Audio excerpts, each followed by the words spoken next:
Greenland, sikap Indonesia? Intinya kita ada dalam posisi non-aligned. Kita sadar bahwa dunia sekarang sangat dinamis situasinya, namun kita juga harus ingat bahwa ada kepentingan nasional yang harus kita jaga. Oke, jadi ada dua kabar panas nih bos. Yang pertama terkait proyek jet tempur KAAN Turki yang katanya di tahun 2026 ini negara kita, Indonesia akan menaikkan kerjasama fase lanjutan baru, yaitu fase 2 dan 3. Nah lo, fase apakah itu? Kemudian bahkan katanya KAAN ini mau lanjut sampai ke generasi 5,5 dan lanjut ke generasi 6 bos. KAAN Blok 30. Waduh, lantas kemampuan apakah yang bakal dibawa? Setelah ini kita kupas bos. Kemudian kabar kedua, nah ini yang cukup membagongkan nih, terkait sikap Indonesia terhadap kelakuan Paman Donald yang mau mencaplok Greenland. Ternyata Indonesia menyatakan netral nih bos katanya. Nah loh, kok tumben-tumben ya kan? Padahal itu admin rasa imperialisme gaya baru bos. Nah, lantas bagaimanakah menurut Mimin? Penasaran beritanya? Cus, mari kita kupas berita lengkapnya satu per satu bosku.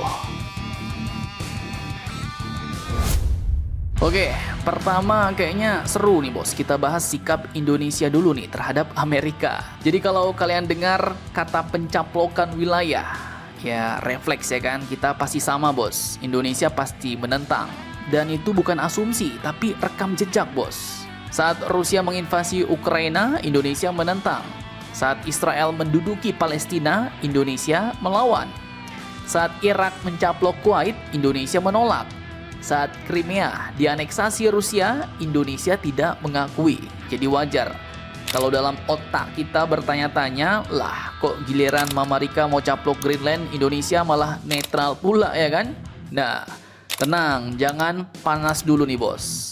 Pelan-pelan aja. Jadi kalau admin baca cara mainnya sih, pertama, Greenland saat ini kan belum benar-benar dicaplok ya kan? Meskipun kemungkinannya kuat, yang ada baru wacana politik Donald Trump. Katanya mau belilah, mau ngambil, mau invasi atau klaim strategis. Intinya belum ada tank mendarat, belum ada bendera ditancap bos. Nah, dalam diplomasi internasional, Indonesia di sini kayaknya masih main aman dulu nih sambil melihat situasi. Jadi jangan buru-buru keluarkan pernyataan. Kemudian yang kedua, Indonesia menganut politik luar negeri bebas aktif bos. Artinya apa? Ya bukan ikut Amerika, bukan ikut Eropa, bukan ikut Rusia, tapi intinya dulu kepentingan nasional kita Indonesia. Saat konflik masih sebatas wacana, ya posisi paling kuat justru netral, tapi dengan catatan tetap waspada. Yang ketiga, soal kok nampak-nampaknya sekarang Indonesia kayaknya dekat dengan Amerika ya kan? Ya memang Indonesia kerjasama dengan Amerika bos, tapi jangan lupa kita juga kerjasama dengan China, Rusia, Timur Tengah, bahkan BRICS. Jadi mungkin ini masih soal strategic hedging, berteman dengan semua dan tidak tunduk ke satu negara besar. Dan satu hal penting nih bos, kalau admin boleh spekulasi ya. Jadi kalau Mama Rika benar-benar mencaploki Greenland secara sepihak atau apalagi menginvasi, melanggar kedaulatan Denmark dan hukum internasional, nah di situ mungkin Indonesia hampir pasti baru akan bersuara keras bos.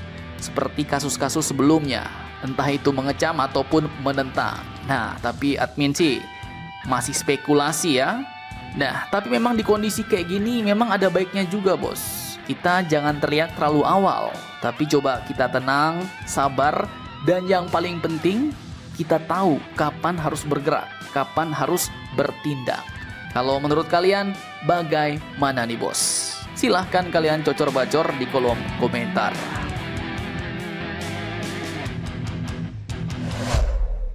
Oke, lanjut. Sekarang kita bahas bocoran dari media asing, TR Tech, di mana akun ini katanya fokus membahas industri teknologinya Turki, bos. Nah, terlepas benar atau tidak beritanya, artinya masih bisa kita bilang rumor. Tapi rumor panas dan masih masuk akal. Dalam postingannya ia membocorkan pernyataan dari Mr. Mehmet Demiroglu, yaitu sang CEO TUSAS, perusahaan dirgantara Turki, dalam rangkaian penjelasan program jet tempur KAAN sepanjang 2025 sampai 2026. Jadi ada 4 kalimat nih bos. Nah, kita mulai dari yang pertama. Katanya, tanda tangan fase kedua dan ketiga kerjasama jet tempur KAN Indonesia akan dilakukan tahun 2026 ini. Dah loh. Apa maksud fase kedua dan ketiga nih bang? Nah, di sini sederhananya kalau kita baca artinya, Indonesia bakal masuk ke fase komitmen jangka panjang nih bos. Jadi isinya bukan cuma beli pesawat, tapi ada finance, pembiayaan jangka panjang. Kemudian ada pelatihan pilot dan teknisi, sistem perawatan dan MRO, kesiapan infrastruktur, dan mungkin juga keterlibatan industri pendukung. Nah, finance di sini artinya mungkin pembiayaan jangka panjangnya bos. Jadi mungkin Indonesia juga akan ikut membiayai proses, bukan cuma hasil akhir, tapi mulai dari pengembangan lanjutan, persiapan produksi, sampai dukungan operasional di masa depan. Jadi ya, kalau sampai semua ini dilakukan, memang implikasinya cukup besar. Jadi SDM kita bisa naik level, TNI Angkatan Udara kita tidak sepenuhnya tergantung pada luar negeri, kemudian Indonesia nggak cuma jadi pembeli tapi partner. Namun ya jujur nih bos, ini bukan jalan tanpa resiko ya.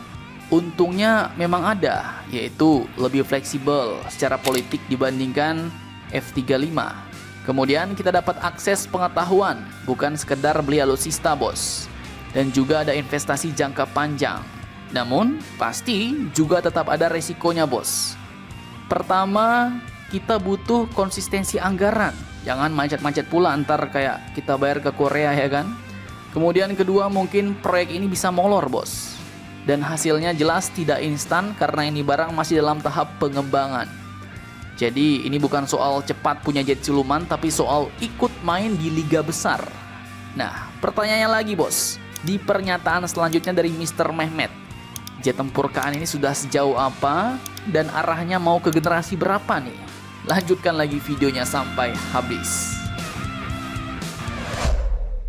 Oke, jadi menurut Mehmet Demiroglu, CEO TUSAS, pada Mei sampai Juni 2026, jet tempur KAN P1, itu maksudnya prototipe 1, dijadwalkan melakukan penerbangan perdana. Ini momen krusial bos. Dalam dunia jet tempur, kalau sudah bisa terbang, berarti proyeknya bisa bernapas.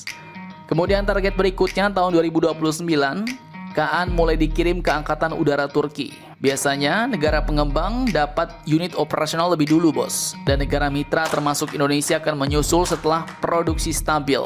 Dan lanjut soal generasi, katanya akan ada jet tempur KAN Blok 20. Nah, ini yang katanya generasi 5,5. Ini level next step dari generasi ke-5.